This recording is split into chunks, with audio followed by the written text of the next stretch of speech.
Hey there, how are you? You ready to have a little cup of tea with me? It's Wednesday. Time for a rant. What's going on in your world? I am just getting myself together. Ça va? C'est bon. Okay. So I'm just getting myself together, getting ready for a couple of interviews this afternoon for the new radio show. And I wanted to talk to you guys about self-abuse. Dun, dun, dun. Hey Camilla, how are you? Sorry, oh, that's my agave syrup. Making my cup of tea. My little ranting cup of tea, you know how I do. How are you, Camilla? What's going on in your world? I hope that everything is going well. So I know that a lot of people have taken on all sorts of positivity, right? We all want to be positive. We want to be kind to others. Well, what about being kind to yourself? How kind are you to you? That's what I want to know. Because sometimes when you are a little bit of a perfectionist, shall we say, it's easy to be hard on yourself. And that ain't cool, as I say. That ain't cool. So, sorry, I gotta find a place to set you up. So, oh, no tea, but homemade green juice. Ooh. So you got a nice juicer then, yeah? I have been thinking about getting a juicer. I just don't like the idea of the cleanup. I don't want to have something that takes a long time to clean. And I don't want a juicer that takes away all the pulp, because I feel like that's like the good stuff. So here we go. Yes, I am doing well. Thank you, Camilla. It's we had a little bit of rain earlier here. And then I went to take a little meditation nap. It started off as meditation and then I completely fell asleep. Hello, good. Thank you for being here. Hey, Jeanette. It's good to see you again. We are ready for a little cup of tea. So I'm curious to know if you have ever noticed that voice in your head, the voice that gets to be sometimes a little judgmental. You know, the voice that either picks at every little thing that you do wrong. I don't know. Is it like that sometimes in Norway, Gerd? And who was that? Was that Noir, sex therapist? I just saw a little flash on the screen. Hello, Renelle, if that's you. And if not, we can still say hello to Renelle in the United States. So I wonder about the voices in your head. And no, I'm not talking about schizophrenia. Although we might label it as a disease. So you say it's, well, okay, so you've got a juicer. It's slow juicer. Okay, I will look up slow juicer, or you can send me a link. So I am inspired to share today's little rant because sometimes we get on a kick. We get on a kick. Yeah, I mean, that's what we call it in English. Meaning we get on this track, like we're going to be positive. I'm going to, put all these positive posts on Facebook, and I'm going to be, just beaming out love and joy and acceptance. And that is all wonderful and good. And we try to be kinder to ourselves, and then sometimes we backslide. We fall backwards, and we're not as kind and loving to ourselves as we want to be. So what do you do when that happens? Have you ever noticed in the little voice in your head telling you you're not good enough, you're too fat, you're dumb, oh, you're such an idiot? I don't know, I'm just giving you kind of the voices that I hear sometimes. Because we can be really hard on ourselves. And I had a really interesting conversation with someone yesterday who understands that I have been, for example, very perfectionistic in the past. And I know some of you probably think I'm perfectionistic now. No, I have high standards, a high standard of excellence, but I am no longer aiming for perfection because perfection doesn't exist. And the perfectionism used to drive me crazy. Nothing was ever good enough. It either had to be perfect or I would beat myself up. And I would never actually feel the joy or the pleasure and not even the satisfaction that we get when we do a good job or even a good enough job. And I recognized, of course, probably, 15 years ago, when I started studying positive psychology, I realized that a lot of the voices or the fear about what we think other people would say about us, they're not actually saying. We're saying it to ourselves. And it's this process by which we have internalized the outside judges. And in my case, coming from America, I called them the Supreme Court justices. You know how it is in America, the highest court in the land is the Supreme Court, and we have all these various judges. Well, I recognized, I guess probably in my early 30s, that I had judges in my head, not literally, but it was as if there was always someone critiquing whether I was writing well enough, whether I performed well enough, or whatever. And when I started to investigate, and I invite you all to investigate what's going on in your head, I realized that where some of those voices and opinions came from. So if you know anyone else who's ever been hard on themselves or beat themselves up, I would ask that you please share this video with them. Because I realize that even when we get on the track of positivity and positive psychology and personal development and self-love, that sometimes that stuff comes back up. And so here's what I'm talking about. I realized that some of the judgmental thoughts were left over from my childhood. So being a kid and making a mistake and hearing, my father, for example, saying that, just kind of criticizing what I did, rather than just looking at it as that event where my attitude or my performance was bad. I personalized it and made it all about me, because that's what we do when we're kids. We think, oh, if they're criticizing something, it's about me, not about my behavior, not about whatever. It's me, like I am a bad person. And over time, if there is repeated criticism and judgment that we hear from either people outside, like it could be a teacher or a coach, yes, it can be our own family members. The longer that we hear that critical voice, the more likely we are to internalize it and put it into our own head.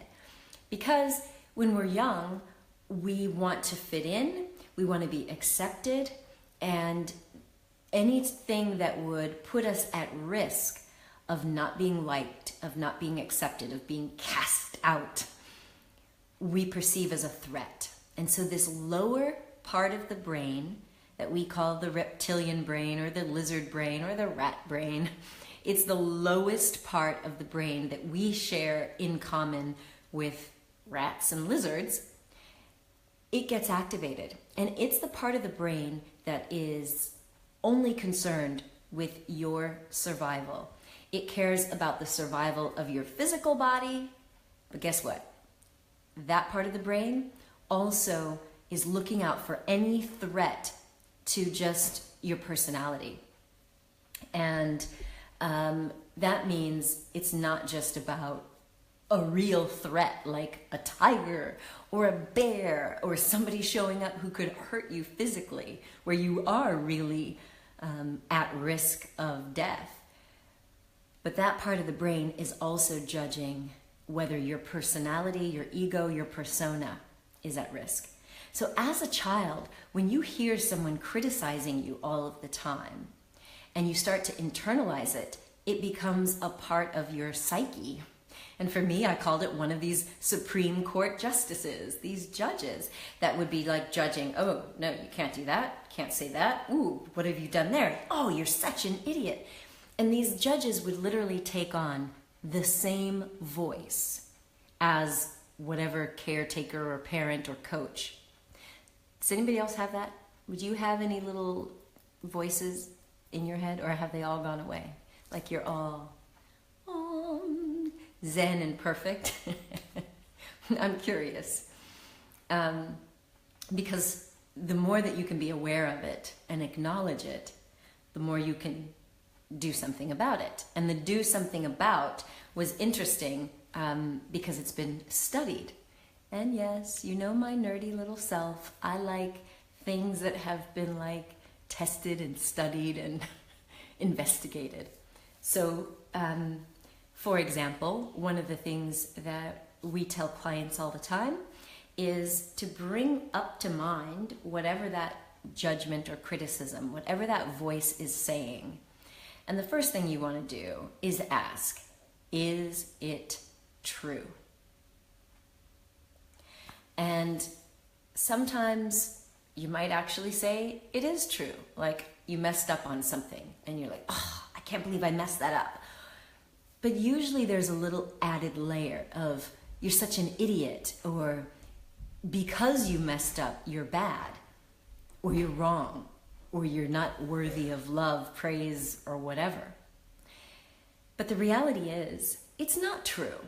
One little mistake does not mean that you're not worthy of love and praise and picking yourself back up. Even though that little voice wants to make you think that way, because that's what the lower brain does. It puts you into survival mode so that you evaluate yourself and everything around you as to whether or not it's a threat to your life and your survival. So the first thing you ask is it true? And the next thing you do is look around and say, is there any evidence that it's not? So one of the things that is most important for you to look at is how many times you say in your mind the word always or never. Like, oh, I always make that mistake. Oh, I never get this right. Because if you ask, is it true? Is it true that you always make that mistake? Is it true that you always overeat? Is it true that you never resist temptation to do whatever? And then if you look around in your life for evidence to the contrary, you can eventually shut that voice up. So this is, of course, engaging the rational mind, which is not a part of the lower brain.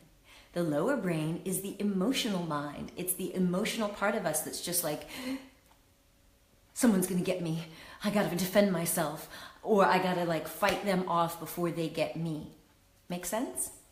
So if you ask, is it true? Is it really always true? Look for the evidence of, well, okay, maybe today I did mess up, but last week I did a great job at da-da-da-da-da-da. So that's the most important thing for you to be aware of when it comes to the self-judgment and self-criticism. The other piece of it is this other thing that I talked about of, are you making those judgments about a behavior or an experience? Or are you making those judgments about yourself? If you did make a mistake, or you hurt somebody's feelings, or you said the wrong thing at the wrong time, does that mean you're a bad person? Are you making it a judgment on who you are? Because we all make mistakes. But if you're going to blame yourself and label yourself as bad, defective, wrong, worthless, then that's when it's stepping into the realm of violence against the self. So I just want to bring this up because even though we are on a path to be our best self, when these little habits of judgment creep back up, if you start to judge yourself for having negative thoughts about yourself, you're only going to re-engage that lower brain that's been programmed for many of us since childhood. Like, we got programmed this way when we were little, when we didn't have a rational higher brain or a parent or a loved one to say, why are you being so hard on yourself? You're still lovable. Let me just give you a hug. It's okay. It's all over. So when you allow that lower part of your brain to get re-engaged, then you're activating all these old programs.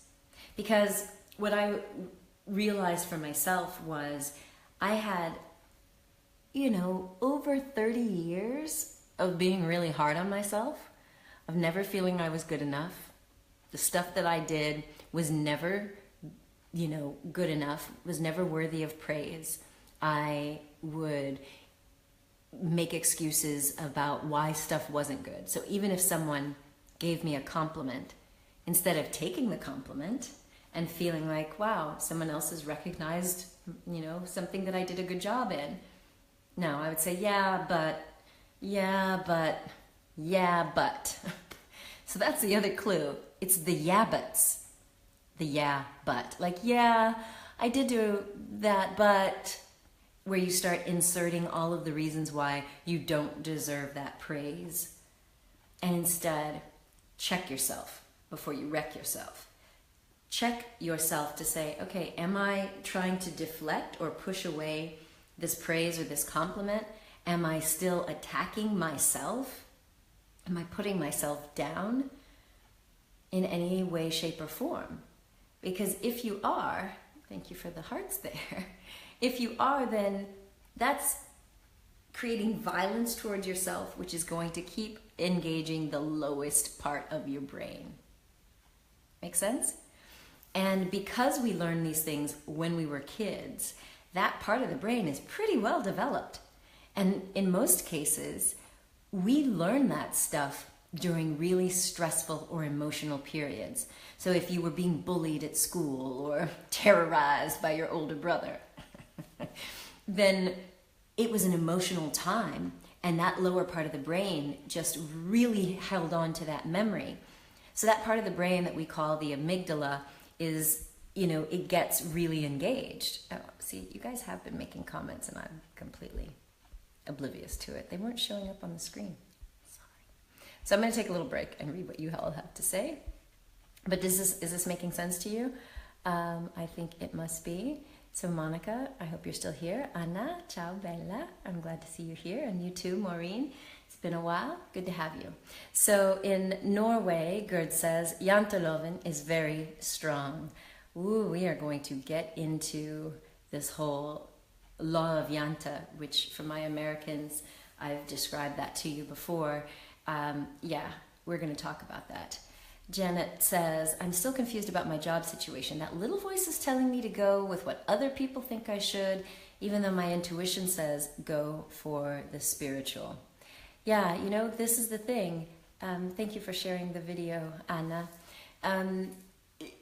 It's easy for us because we were programmed from childhood when we were in a very impressionable time. Everything took an imprint on us, especially at our most vulnerable times in life. And we took all of that information and made these judgments or these laws that said, these are the right things to do, these are the wrong things to do. Follow this path so that you don't get ridiculed or criticized. And it's a challenge because when those things are ingrained and tied to the amygdala, that part of the lower brain that turns on all of the stress hormones, and it's all emotion-based, it feels like we are really under pressure, or that we're really under a real threat to our lives, to our very wholeness in the world. And that's why it takes this conscious awareness to just become aware of what's going on. 2, become aware of where did these programs come from. 3, ask yourself, is this true for me right now? That's what you need to do. So Anna says, I experienced that that forcing ourselves to think positive, to believe in us, it's actually working, but it demands continuous work, and sometimes it's hard. Amen. And Camilla says, yes, also in Denmark, janteloven is strong and rules. Thank you for the juicer. I will catch that at the end. And yes, criticism from your mom when you were a kid. Yes, Anna, I know the feeling. And it's hard to undo the behavior, Maureen, I know, but we are going to get into it. And then you have me to keep reinforcing it. Now, we're going to talk about two things, okay? Camilla, you just said something really important, that you've done this for years and now you're doing better, meaning you used to look at what people were saying or whatever, and now you're doing better. But often other people judge me because I'm different from them, says Camilla Kraft in Denmark. And then they test me and my way of trying not to judge myself by telling something else, ... I don't see anything else on the screen. Hello, Cher. Hello, Shelley. Friends from the UK and abroad. Very good to have you. So let's dig into this. So Shireen, I don't know if I shared this with you when we spoke before, but for those of you who aren't from Scandinavia, if you're not from Denmark or Norway or even maybe a little bit in Sweden, there's this thing called jantelaw, and we are eventually going to do a show with some of my Danish friends on this. Janteloven, or the law of Janta, was not a real law, but it was something written about by a Danish author. Someone who in his home country had been writing, became an author, became pretty famous, went out into the world, and then noticed that coming back home to his home country, people were like, who are you to be so this, that, and the other? And then he went and he did something that I almost wish he hadn't. I mean, every culture has this concept of jantelaw. And the law of Janta, in America, we might call it the tall poppy syndrome. Whereas, you don't want to be the tallest poppy that might get your head chopped off. It means don't be bigger or taller or badder than anyone else. Don't talk about yourself. Don't bring any shine or attention to yourself. If somebody asks, how are you doing? You just say, I'm not bad. Not like the Americans, like, I'm great, business is great, how are you? Like, my Danish friends are like, oh God, we would never say that. And people say, how are you? To some Danish people, it'd be like, yeah, not bad. How's business? Could be better. Like everything is played down, down, down. And by this author's book, he literally wrote down these kind of almost like the commandments, like these laws that you cannot break. And it's like not talking about yourself, not trying to be better than your fellow man. And imagine that we all have that. Like a lot of people in America would say, don't you get too big for your britches, or, don't let your head get all swole up. Meaning we can't be too prideful. We can't be braggadocious. And that's good to a point. I mean, we all are encouraged to be humble, but not to the point where it is self-deprecation or self-shrinking that we end up going into, which is what I've seen in many of my Scandinavian clients. Like they come up with these brilliant ideas and things they want to share, and then they hide. And then they instantly feel like, I can't put my head out because someone's going to chop it off. And because it has been culturally reinforced and even given a name, the law of janteloven, as soon as you give it a name, then it's almost like it's even more real to people. So imagine if that's been in your cultural sensitivity for generations, for decades, and from family generation to family generation, then you will internalize that. Just like I was saying, I internalized the criticism of my mom or my dad or my brothers, or I worried that, I would be rejected if I were different. And so, oh, Janet, I didn't know that there was actually a Danish song about it. Oh gosh. So Monica, you say you've been hard on yourself. It seems like I can't ever get it right, or I'm not doing enough, although it's not the reality. And that's the truth, Monica. Like, that's what you have to just back up and remember. And when I was talking about these 3 steps, it's first acknowledging where are these little judgmental voices coming from, and challenge them. Are they true? Ask, is this true? And then look for evidence in your life where it's not true. And I feel like it's important to understand from whence it comes. Does it come from this cultural thing? Does it come from your parents or your siblings or a coach or a teacher who made you feel like you were not good enough? And you've so internalized it at such a young age that it's become part of your operating system. Because the reality is you can break out of it, but it takes consciousness. It takes you to challenge those thoughts. And so what happens when you do feel that way? When you are letting all of those past fears and doubts and criticisms rule you today?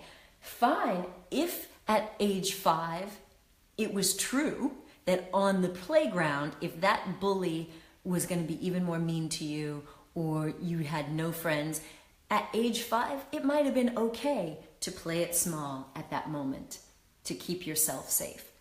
But at age 35 or 45, is it still okay? I say no. I say absolutely not. Because we are meant to shine, to grow, to evolve, to lift up our light so that we can shine, share our gifts, and empower other people to do the same.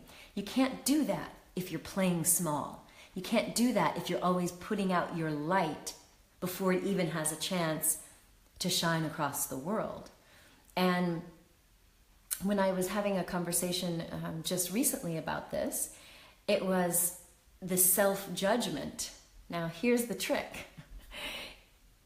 In times of stress, what part of the brain gets activated? It's not your higher brain center. Now, if you're a good, practicer of either prayer or whatever, you might, in times of stress, call on God and the angels and ask for higher wisdom. That's great.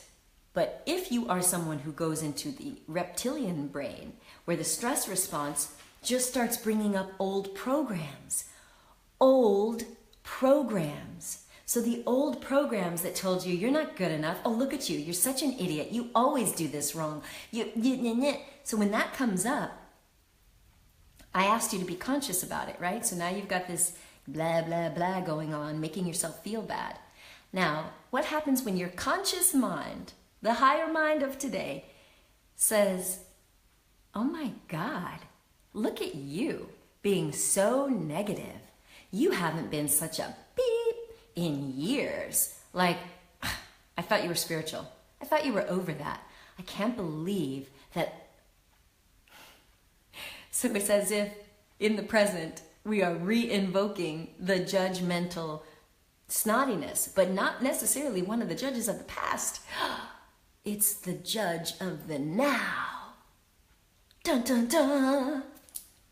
And that is what I'm talking about. What happens when you start judging yourself for not being spiritual enough and good enough, and oh my God, I should be better than this.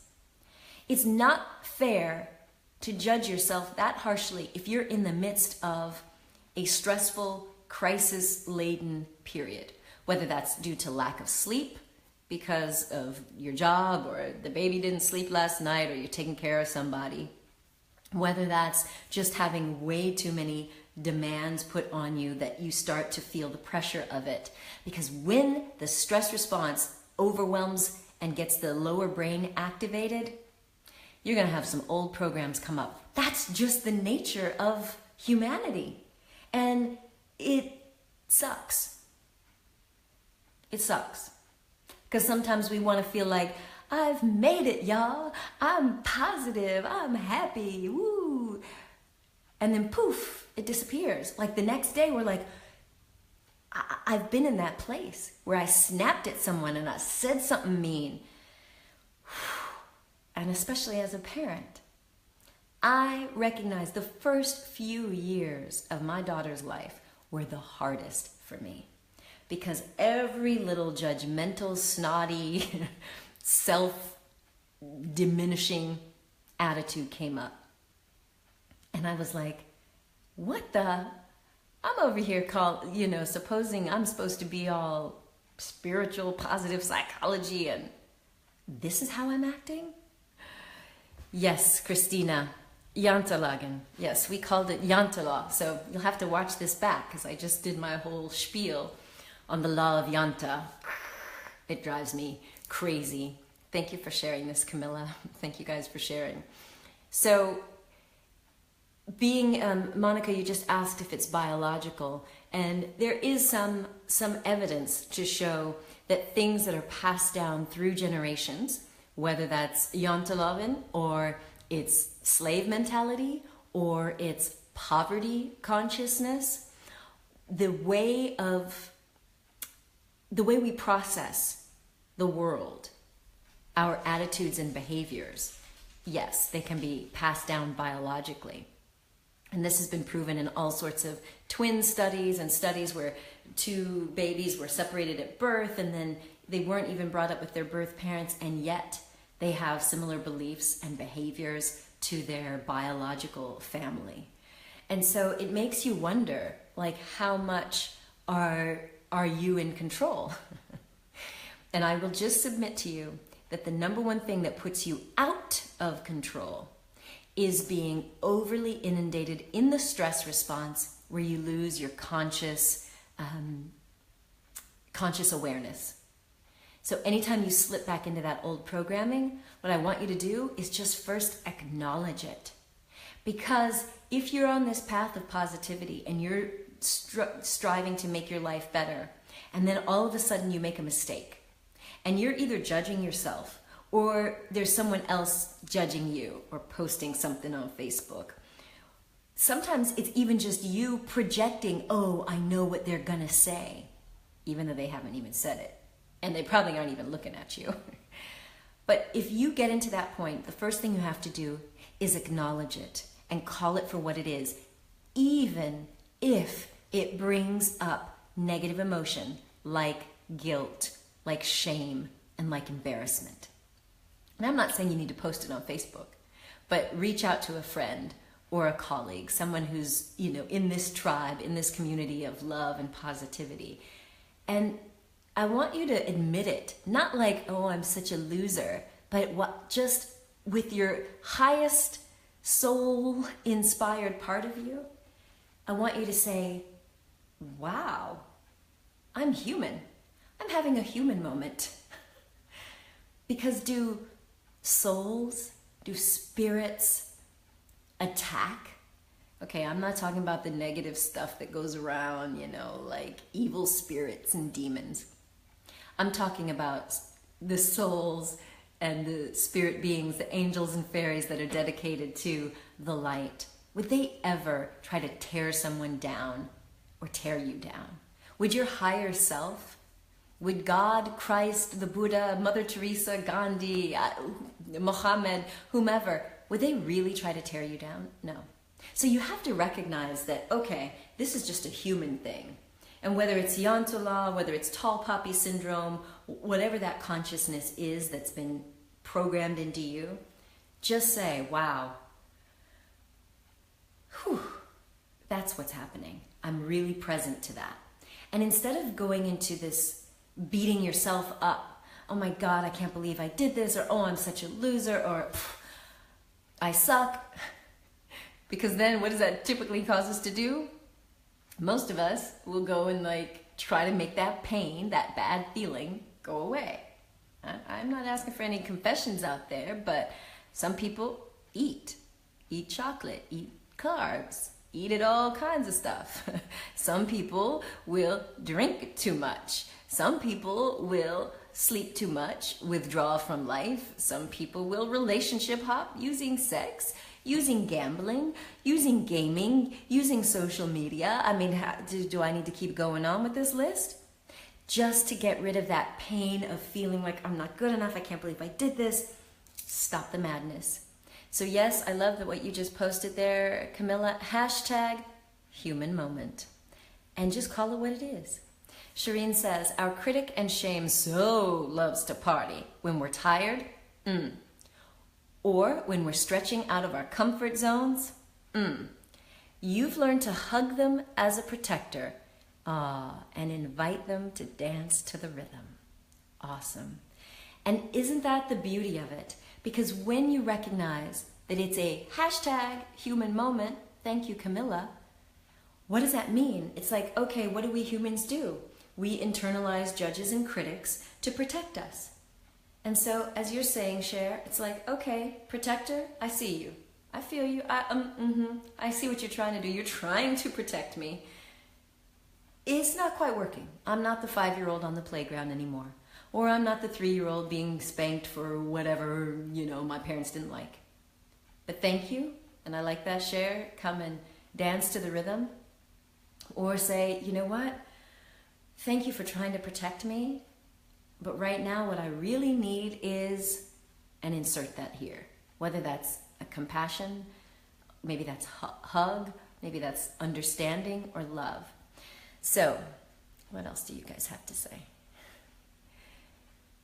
I'm glad that this is helpful, Monica. It is my pleasure.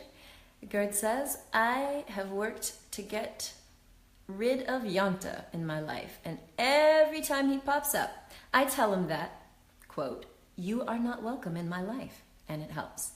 I look upon him as an unwelcome guest. Amen. Yes, I think of it as spring and summer here in France, at least where I live now. This house is perched up on a hill, and it's all in the woods, and it's beautiful, all country-like. But this spring, bugs, they were like, hey, it's spring, let's go see what Andrea has to eat. And because I don't want to kill any living being, including bugs and spiders and wasps and things that scare me, I get them up in a little dustpan with the broom and I throw them outside and I wish them well. Go out there and live with nature. It's an unwelcome guest. So I like that. Chris, was that Jeanette or Gerd? Yes, tell them you're an unwelcome guest. And that's the same thing that you're doing to the protector, those judges that you've internalized, is to say, hey, I know you're trying to help me. Thank you. Now, I'm not really at risk of dying. You have to say this on some level to that lower reptilian brain. You have to reassure that part of you that you're not actually being threatened with death. Because just because you have an assignment due, or you have 5 things that you said yes to and they're all here now, and oh, now the kid needs to be picked up and this kid's sick and that kid slapped the other one, it feels to your lower brain, it feels like, I'm not gonna make it. But you have to reassure that part of you and say, thank you for showing up. I'm actually not gonna die, even though this really hurts right now. Because when you can acknowledge it, it puts that part of the brain just a little bit at rest. Maybe not always, and maybe not all the way, but at least part of the way. Because if you don't shut off the stress response, then it keeps that adrenaline going. It keeps those fires going that make you tense, that make you have tension and pain and irritability, anger. And if you're anything like me, you're gonna say something you're gonna regret. I'm not saying you will. I'm just saying I've had that experience. Ooh, have I had that experience. So it's one of those times when I remind you to take 5 deep breaths. Because it literally, it's all scientific. You know how I work, y'all. It's all scientific, nerdy stuff up in here. Hello, Gita. Glad to have you. Hello, darling Solveig. Glad to have you as well. Thank you for your presence and inspiration in my life. So I recognize that we have to respect this human form that we're playing in this lifetime. And Sol and I had a great conversation last night, or no, I had the conversation, I was just talking at her. But one of the things that I have to remind myself of is we have magical powers. Now y'all know I am all about like optimizing your brain, your body, tapping into your soul and God consciousness to like work miracles. Like if you're going to be here, why play small? Why have a mediocre life? And yes, sometimes that means you got to overcome a whole lot of yanta and kick a whole lot of yanta booty out of your life. But once you make that decision, there are miracles available to you. Meditation is a beautiful way to activate these magical powers. Soul will also teach us some beautiful things about breathing and yoga and ways to tap into it. But here's the other aspect, is until we are getting to the point of utter mastery, until you are a Buddha or until you are walking on water and turning water into wine, then you got to keep practicing. Practice all your magic to get your powers up. And until then, have some respect for this body and give it what it needs. That's rest, that's sleep, that's good food and good nourishment, that's water, that's a walk in nature. Get grounded in nature, take off your shoes, even when there's bugs, and feel nature so that you can get resourced. Because being resourceful means you got to get full on the source, and the source is the divine. So however you tap into that divine energy, you got to do it. And you got to bring that awareness to recognize when you're just playing in boring earth. I'm not talking about beautiful Mother Earth. I'm talking about this earth paradigm where this little frail human body and the ego takes over and makes you think that you're small, that you can't do it, nah. You have to ask yourself to be conscious, aware, and kind. And that awareness of just saying, wow, I'm having a hashtag human moment. Talk again, Camilla, for that hashtag. Okay, I'm having a human moment. Wow, I'm going into stress response where I'm freaking out. Then breathe.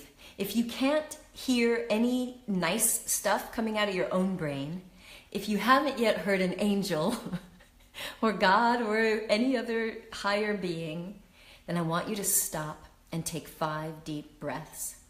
And I mean like breathe in through your nose with your belly, your diaphragm, filling up your lungs. Hold it for 2 to 3 counts. And then exhale through your mouth as slowly as you possibly can, getting all the air out. Because when you're stressed, what do? You don't breathe. You pant. What is panting? Those little shallow breaths where you're not taking a full deep breath and bringing in oxygen for your brain. You're panting. And guess what that does, y'all? Panting, or taking the short breaths where you don't fully exhale, that traps carbon dioxide in these upper lobes of your lung. And guess what carbon dioxide does? It shuts down the brain. It puts the brain into survival mode. It's like, whoa, okay, higher brain functions turn off.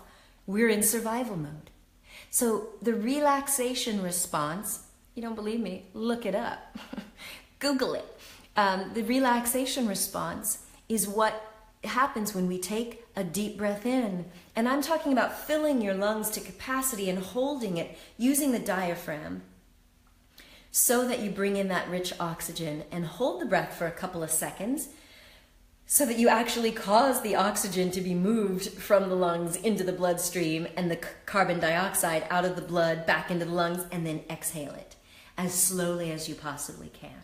As slowly as you possibly can, to really wring out those toxic carbon dioxide molecules. If you do this for 5 of those breaths, you will turn on the brain's relaxation response. Because if a tiger was chasing after you, you wouldn't take 5 deep breaths. So if you can't say anything nice to yourself, or as Cher says, invite the little protector in to come and dance to the rhythm. If you can't do that, then you need to breathe, because then you're sending a biologic, physiologic message to the lower brain that says, I'm okay. So as you take a deep breath in, just remind yourself, I'm okay. By turning on the relaxation response, you make the stress response go down. That tells the little lizard brain it's okay, which is the only time the higher brain centers, this cerebral cortex, with all your new programming, with all your positivity programming to turn on. And if you really get into that deep breathing and even say a prayer or a mantra, open up this crown chakra and let some of the divine come in. Invite the angels, invite some wisdom or guidance. But it won't work if you're in stress. You need to take those 5 deep breaths. Is this making sense? Christina says, yes, we get a better life today when we allow ourselves to enjoy our life, when we're positive, when we give energy and love and respect other people. I agree with you, Christina, and I say we also have to love and respect ourselves, especially when we're having a #human moment. I want everyone to go out and make a cute quote card for Facebook and, thank Camilla, #human moment. Anytime you're just having one of those, you can tag me. Just say, oh, Andrea, I'm having a #human moment. And I will instinctively know to send you love and compassion. May you get through this human moment with as little suffering as possible, with grace. Because just admitting that it's a human thing and it has nothing to do with your worth, I want you to be able to separate your humanity from your divinity. You are a spiritual soul, light, goddess being that just happens to be, or God for my gentlemen who are watching. You are a God being that happens to be running around in a little human body for a period of time. And I want you to remember that. So, Gita says, I was just talking to a client about this stress response yesterday, how we can calm the mind just like you described. Can you explain it more in medical terms? Oh, okay. I hope I just did. Hopefully that solved it, because this is an old comment. Did that hit it for you? I've given you more of my geeky science. See, that medical training did come in handy after all. #5 breaths for human moments. Amen. And Camilla says, I just put words to what happens when you stress out. Yes. And baby, you're not alone. Sometimes we feel like I'm alone. No one else is feeling this. Everyone else is being perfect and spiritual, and they got their SHIT together, and I'm the only idiot out here that's... You're not alone. You're just having a human moment, and it's okay. And this too shall pass. Remember that. This will not last forever. This will not last forever. Period. Because nothing lasts forever. We live in a world of impermanence. Okay, let that sink in. Are you having a cup of tea? I know, Camilla, you're having your green juice. See? Green juice, inspiring. I'm gonna get myself a little juicer, because sometimes you just gotta mix it up. And I find that juicing allows me to get in vegetables that I never cook, like beets. I don't like cooking beets, but sometimes a good beet juice is just, it's all earthy and nourishing in some way. And beet juice is also good for generating nitrous oxide, which calms down our blood vessels. Monica says, you're in bed and it's early and I'm giving you life. Well, honey, it is coming from my heart to yours, because we are all in this stuff together. We are all in this together. Please know that. I was having a #angry mama bear moment today. I'm not going to say anything because it's Wednesday, and in France, kids don't go to school for a full day on Wednesday. My kid's in the house. But y'all, you want to talk about some built-in programming from hundreds of thousands of years? For my parents out there, imagine, and even if you're not a parent, just imagine seeing any child getting bullied.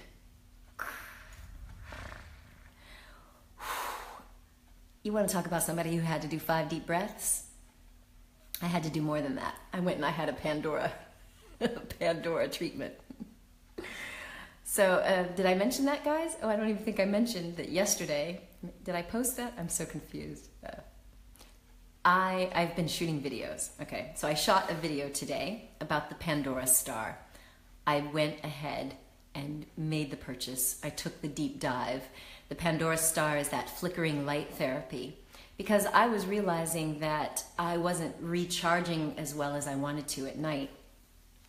Well, getting your brain out of freakout mode, you need to breathe. So I was breathing today as there was a little incident at the school on the playground. I don't even want to talk about it. I really don't, because I can feel anger coming up. And as I went in to do my meditation, I don't know if anybody else is like this. How many of you have ever rehearsed in your mind, like, you know, your biggest, baddest Broadway play in your mind of exactly how you would tell somebody off? How you would just tear into them. I know you all have. We've all been there. When you imagine in your head, either before you're going to see someone or afterward. Unfortunately, when you're in anger, sometimes all the best words don't come out. So then you get home and you're like, I should have said, blah, blah, blah, blah, blah, blah, blah. And if I was really, I would have said, blah, blah, blah, blah, blah, blah, right? I know you guys don't want to hear about that, right? Don't mess with the kids, says Camilla. Yes. Yeah, that's what I was dealing with today. I had to go deep. But as soon as I started like breathing and I'm laying down to do this little meditation, all that was coming up was anger. All that was coming up was this rehearsal of how I was going to say some things, and then I had to stop myself, like, no, Andrea, you can't do those things. I was like, you know, they about to see a ghetto black American come out of this. They ain't ready for it. These little Frenchies. Nah. Anyway, so Camilla says, I get thoughts that I'm getting sick when I feel the stress, getting afraid, but now I understand what happens. Yeah, it's the body. And it's the body. And so just have compassion for yourself, Camilla, because the body is just trying to protect you. Body and brain are only trying to protect you. Why? Because the real you, that beautiful soul inside, is so precious that your body will do anything to keep that little soul protected, including shut you down with sickness and illness and knock you on your butt so you go stay in the room. Now, that's when this whole consciousness thing comes into play. Does this make sense to anybody? Am I boring you guys? Anyway, I just had to break it down because it's real. This is just what I'm living right now. And the last thing that I'll say is, before the incident at school, this morning before school, I was doing my morning routine, which includes some chanting and anyway, my own little ritual. Talking to my friend, Guru Rinpoche. Hey, Birgit, it's good to see you. Haven't seen you in a long time. So I was doing this morning ritual with Guru Rinpoche, and I got to this line. Mind you, I had this strange moment after doing some of the Pandora, which is supposed to create all this cognitive enhancement, boosts your memory and learning ability. I found myself reciting Tibetan with much more ease and flow. It was like, oh, hashtag that's a rapid effect, loving that. But there was this one particular line in one of the prayers about, I have it written down in French and Tibetan, so I'm trying to think in English. Avec regret le mal de la passé. Okay, so it's basically acknowledging any of our quote-unquote negative karma and positive karma from now, or anything that's been accumulated in the past. And any of the quote-unquote negative actions, we recognize, we bring it to our prayer mat or our practice or the guru or whatever with repentance, as the Christians would say, which is just that attitude that says, okay, I messed up. I'm sorry, I won't do that again. But if you hide the fact that you've been judging and beating yourself up, or whatever other negativity or violence you've inflicted upon yourself, if you never deny it, then you can't repent and say you'll never do it again. You're just like shoving it into the background and it's just gonna pop out again. Whereas if you acknowledge it, then you can do something about it. And then you can say, wow, okay, I'm having a #human moment. This is my stress response. Oh, okay, this is some old programming stuff, like the whole mama bear stuff. I never grew up with any violent parents at home, but I had some violent thoughts today about what this kid, okay, 5 deep breaths. Yes, okay. Camilla, I'm going to explain the Pandora in just a minute. Jeanette Gerd says, me and me. Shireen says, so agree that transforming the judgment about our protector is so important. Our #human moments are so valuable. They show our vulnerabilities and frailties and so help to embody. Okay, so true. So just acknowledge them, repent if you need to, you know, even the Bible says that. Confess your faults one to another so that you may be healed. Let it come up, acknowledge it for what it is, and let that ish go, because it's not who you are. It's just some programming that's like in the brain, this little mushy thing in your head. That's not you. Your brain is not you. You. They say it's rude to point, but I'm pointing. Okay, so Camilla, Pandora. I don't know. I think you've seen some of the videos where I talked about the flashing light technology. See, now you're going to make me want to show it to you. Oh, it's time. Oh, God. I'm supposed to be interviewing someone. I got to go, y'all. I have a radio interview at 4 o'clock, which is like now. So Pandora Star. Pandora is a magical machine. I'm going to take you in here and show it to you. Hopefully my home office room is not a mess. Of course it is. This is, oh gosh, and of course I have it in the worst possible configuration. And I left on my noise canceling headphones.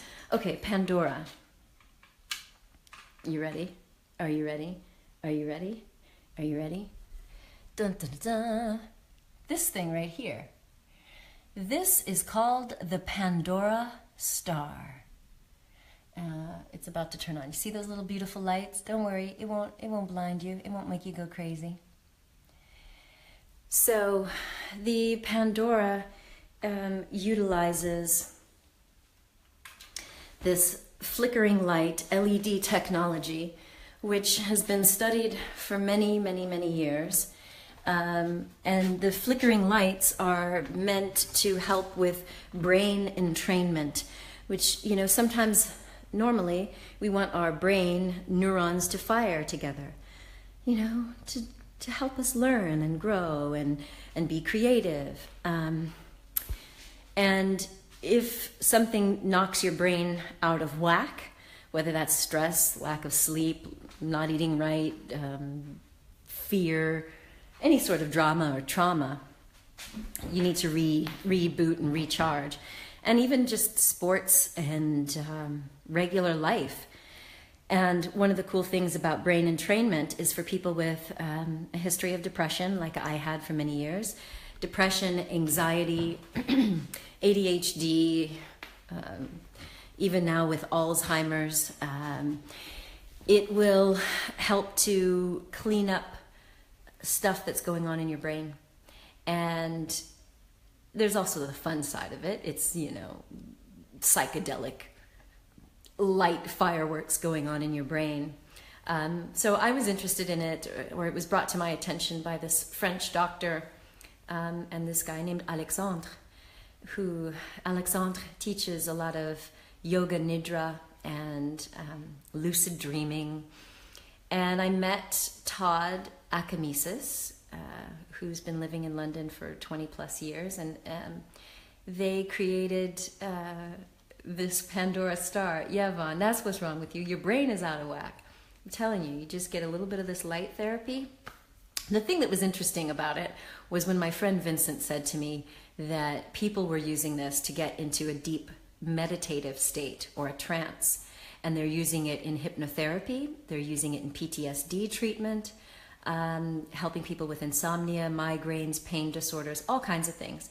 And he said, you know, Andrea, you practice Qigong. There was a Qigong master who was testing the Pandora star and was blown away at how quickly he was in a trance state. So when I tried it out, it seems like it was 2 years ago, maybe it was just a year and a half ago, I was like, oh wow, this is pretty deep. And I think I shared with you, Camilla, I know I've shared it a number of times here, that one of the Pandora treatments that I had back in February rocked my world. I literally had one of my guides appear and who was giving me a data transfer about my mission in life, and it completely changed my life. Like literally, my entire life is now different based on the information I received about my life purpose and my work. Yep. Hashtag the woo-woo element is back. And, you know, I just thought it was kind of fun. And I would go every now and then and see my friend in Nice, 20 minutes from my house, and get a treatment just for fun because it was kind of cool. Because I already meditate, but it was like, oh, cool. Well, this past month, I felt so, yes, you've had a nice walk around my messy house. Yeah, you've seen the real deal. It's a mess right now. It's not really messy. It's just not everything is in its place. But that's okay, because I've let go of perfectionism. You know I've let go if I let you all see all that. But no, here's what I was saying. What I realized was I wasn't sleeping well. So like last week I had all these, in a good way, like all my clients that I'm working with and this new radio show, it was all exciting and I had all these ideas. And then I realized, oh my God, if this keeps going on, I'm not getting that recharge that I need at night. I need to recharge. And I also felt like my head was going to explode, which is why, I carry around all my notebooks, this new thing. If you're a person who likes pen and paper like I do, this Everlast Rocket book, it's a godsend, because you can scan it, it sends to your email or Google Drive, and you can keep writing. I like to write notes, but I was just filling up paper everywhere, and I was like, okay, I need to optimize my brain. And that's what I did. I started doing the Pandora Star, getting into this great brain entrainment, and voila, I was getting all of these creative downloads. So I picked up mine yesterday. I've already had a few treatments. Sienna's going to have one later. And it just rocked my world. So I am on a mission now to bring out to the world, salut, Dr. Simon. I'm on a mission to bring you as many different modalities and treatment techniques that can help you get your energy right, tap into your soul or your higher guides or purpose, find your own raison d'être. Why are you here on this planet? Ooh, Allison, hello, I've missed you these couple of weeks. You had a dream about me? Ooh, thanks for all of your healing. Oh, good. So please do message me. I would appreciate that. I just, when I say that the meditations and the visions that I've had when I surrender to the divine and ask for guidance, they've been life-changing. And it's changed my entire world and my entire business. And that's why I'm doing what I'm doing. But I really want to bring you the best of the best, because there's so many other ways to heal. Like the depression that I dealt with, antidepressants didn't work because it wasn't getting to the root cause of what was wrong. And, all of these other healing things, whether it's chemotherapy or pharmaceuticals, sometimes those are not the answer. And I love bringing you guys the neuroscience, the geeky, nerdy, scientific facts about why energy healing, Reiki, prayer, breathing, chanting, flashing, flickering light therapy, like why do these things work? And how do we get access to ancient healing wisdom or new healing wisdom so that we can live our best life? That's what I'm committed to. So I hope that this has been helpful to give you a new way to frame up that negative voice, the negative self-talk, that self-sabotage that we engage in, and to stop it. I said stop it. And anytime you need a little bit of love or healing, and I don't know when you joined, Allison, so if you've missed this, go back and watch the beginning. You send me a message with #human moment, and I will immediately tap in and send you more of the healing chi and love and positivity so that you may get through that human moment with grace and the littlest amount of suffering possible. So hey, I want you to remember that you are a divine being. You are perfect, whole, and complete, and you are a gift to this world. So share your presence with passion. Until we meet again, may you be free from suffering. May you be truly well in body, mind, and heart. May you be peaceful and truly happy. Much love, and look out for some messages from me this week about my new shows. Ciao. Mwah. Bye.